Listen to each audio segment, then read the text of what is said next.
Hello everyone, today I'm going to show you pro tips on one of the most underrated and powerful design principle, contrast. Most of the time we use contrast in our designs without even realizing it, but when you use it intentionally, it can take your designs from average to amazing. In this video, I'll break down 4 main types of contrast. Contrast in color, contrast in size, contrast in shape, and contrast in text. And I won't just tell you, I'll show you the real example so you can see how contrast works in action. All these designs are taken from Pinterest. If you need any particular design, let me know in the comment, I'll share you the link. Stick around till the end, you're definitely gonna learn something new, whether you are a beginner or a pro.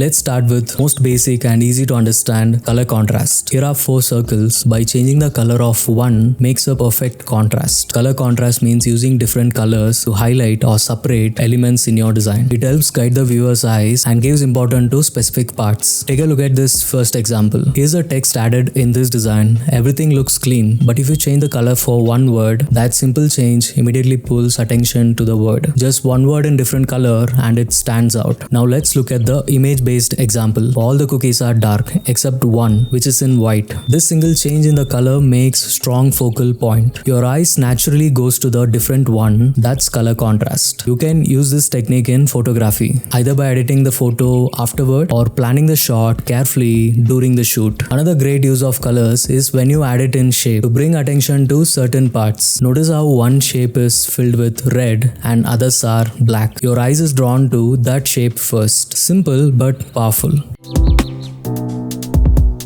Next, let's talk about size contrast. Size contrast is when you make one element bigger or smaller than the others to grab attention. Take a look at this example. If you look at this one, how do you add size in this? By making the word big more bigger. Now the word big is huge and the word think is small. It emphasizes the message visually. You feel the meaning of big just by how large the text is. Now here's a fun one with images. All 3 figures are in same size, but when we make the middle one in large, this gives it more importance and adds rhythm to the design. It's not just repetition, it's contrast within repetition. And here's another clean example, shape size. Well, it works the same in this design. Keep it in a different sizes like this one. So we have difference between shapes and also it's clearly guided from title to the other important details.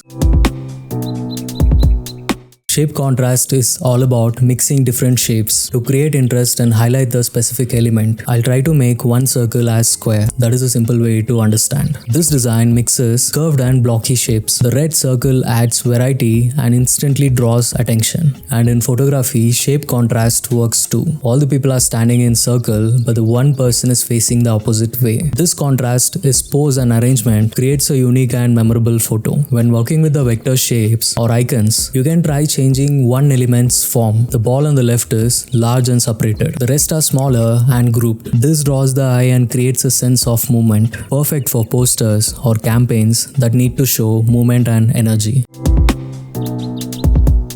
Finally, let's explore text contrast, a key area for anyone working with posters, social media, or branding. Text contrast isn't just about size. It can be about style, weight, color, and placements. Look at this design. This whole text looks same, but changing the font of one word, that's all it takes. The fonts are mixed. Visual is written in a curvy, more decorative font, while the rest looks bold block letters. It helps the word stand out and adds character to the message. Another creative one, the word type uses negative space and bold letters. Some letters are filled in, some are outlined, and some are cut off. This is advanced contrast, combining color, shape, and space all in one. And lastly, this fun piece, this whole typography design. Not only does it play with the font styles, but also uses stickers, text bubbles, and different alignments to create depth and focus. These examples show how text doesn't have to be boring. Contrast can make it engaging and expressive. So what do we learn? Contrast is more than making things look different, a powerful tool that helps your designs communicate more clearly,